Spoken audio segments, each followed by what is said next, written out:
Let me take you back to when I was 15 years old and I was about to face a day that I wish would have never come. I was feeling anxious about this day for about the past 3 months. And this was the day that I finally had to go back to school after COVID. I had just spent the last 7 months barely talking to anyone, pretty much just spending time with my family and my best friend. And I was an awkward kid to begin with. Like before quarantine, I was really awkward, but being away from most people for the last 7 or so months made it even worse. And I was feeling extremely anxious to go back to school. And it wasn't really because I was nervous to see anyone. It was solely based on the fact that I knew I was going to be awkward. I knew that I wasn't going to talk well, and just like I was overthinking so bad about the whole situation, about the people I had to talk to, and I was just nervous. And I remember the first day when I walked into my class. My first class was actually a music class. It was keyboard.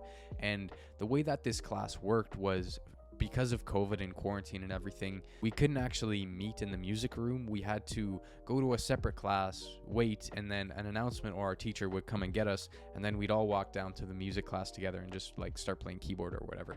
And the first day that I walked into that class, I saw two people that I was friends with, kind of like not really too close, but like kind of like mutual friends, but I associated with them kind of. And when I walked into the class, I made direct eye contact with them. And instead of walking over and saying hi and how their past 7 months of like no school were, I just walked over to the corner instead and just sat down by myself and didn't say anything to them. And I remember I'd just like constantly look over and they'd be looking at me, and then I'd like look away and pretend not to be looking at them. And the only reason I didn't go talk to them was because I was so nervous and didn't want to like stumble on my words and something, and I didn't know what to say to just walk over. I didn't know how to start a conversation with them.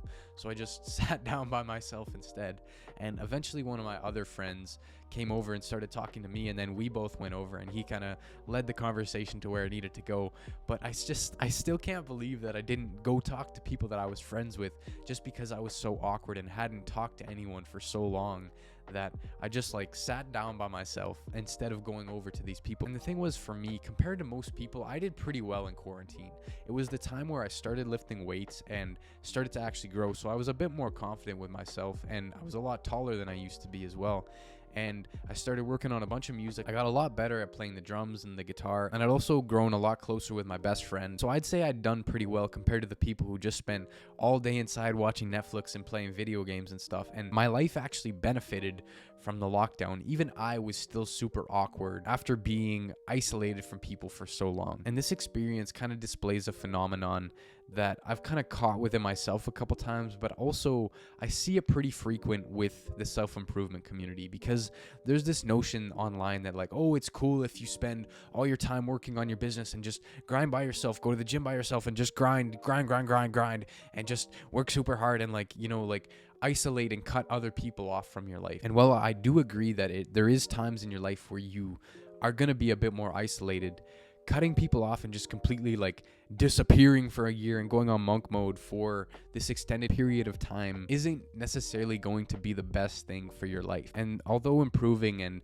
working on your purpose and stuff is important, there are better ways to do it than just completely isolating yourself from other people, because you're going to lose a lot of those things that give your life substance. And a lesson that I've really come to learn is that success doesn't really mean anything if you don't have anyone to share it with.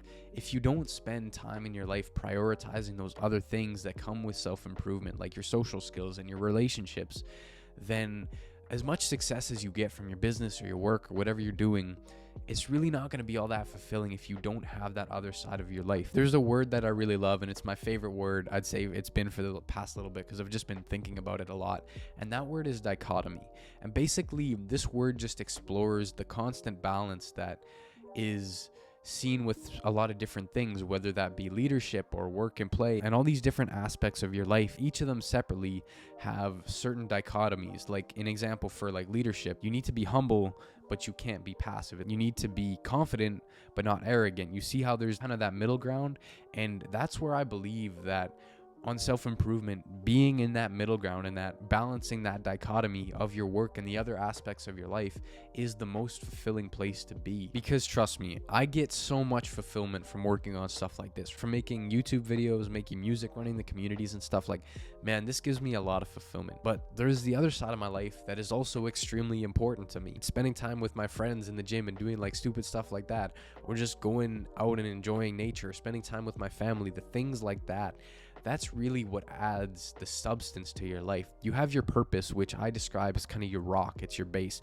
That's the foundation that everything else is built upon. And your purpose is meant to be a foundation. It's not, you can't just have your foundation and then just have nothing else. If you're going to build a house, you can't just pour the concrete slab, or pour I'm not really into building or anything, but like, you have your base, right? If you don't build the foundation, then you can't build a house on it. So you need your purpose, and you need that bottom layer to hold you down.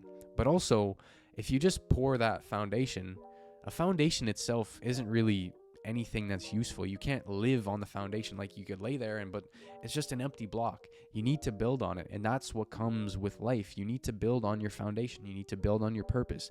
That comes from making those amazing friendships. It comes from improving the relationships with your family. It comes from having hobbies that you genuinely enjoy. It comes from doing those other things in life that add to your purpose and add to your quality of life and don't necessarily take away, but that's how you build that life for yourself. You're building on that foundation that you have so you can actually have a house that's livable. That's how you improve your life. You have your foundation, but you also have other things that you enjoy. And I don't want to say they're like, that's when you're like play, you have your work and your play, because those things are also beneficial to your life. It's not like you're doing something that's going to detriment, like just partying all the time and everything. Those things, for me at least, they improve my life. Spending 2 hours on the phone with a good friend about what he's working on, and I'm telling him about ideas I have, man, that makes me inspired to go work on my business harder and go work on different things harder than I would have, versus if I was just working on it all alone and just like being that, like on that monk mode and I don't need other people, being the lone wolf.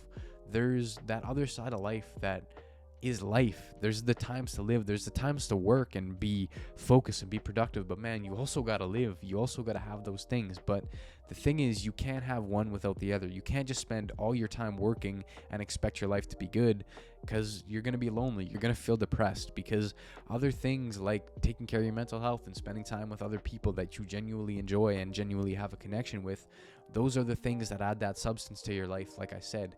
But with that being said, you can't just have those things where you got a bunch of friends and your relationships are good, but then you don't have anything. You don't have your purpose. You don't have your foundation. You need both of them so that you can actually live a quality of life.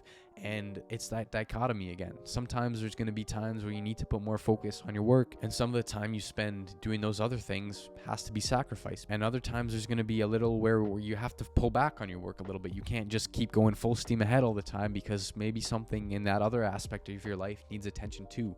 It's that constant balance, and it's that constant pull. And that is what I believe should be your end goal. It should be having that beautiful, purposeful life in the future where you have your work that you love to do. But for me, at least, the future I want to build is having a family. It's having like 4 or 5 kids and an amazing house, an amazing relationship, amazing friends, and like a life that my purpose provided me. But my life simply didn't come from my purpose, because there's other things that I want to do, like being a father and being a husband and like stuff like that. That is also extremely important to me in life, as is my purpose. Like I said before, it's that dichotomy, it's that balance. And obviously it's always going to be hard to balance this. There's always going to be struggles, and I've always struggled with this a lot, balancing and working those things out.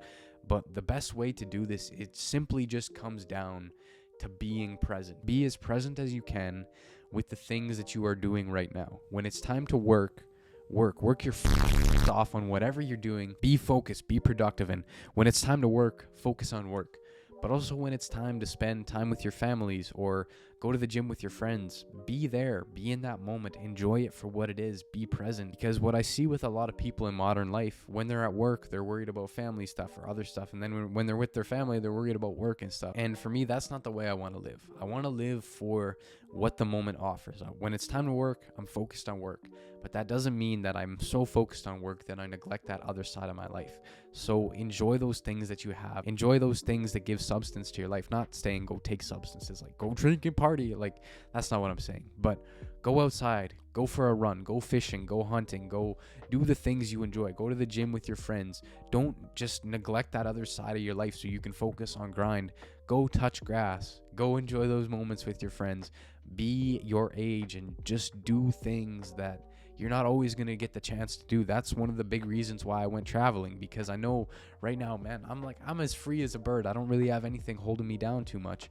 And eventually, as things start to pick up a little bit more, I won't get the chance to travel the same way I did over the past 3 months. Yes, I'm still going to do that in the next couple years, but once my life starts to change and I get a little bit older and stuff, things like that, you can't do those same things. So you need to enjoy those experiences that you have at this point in your life.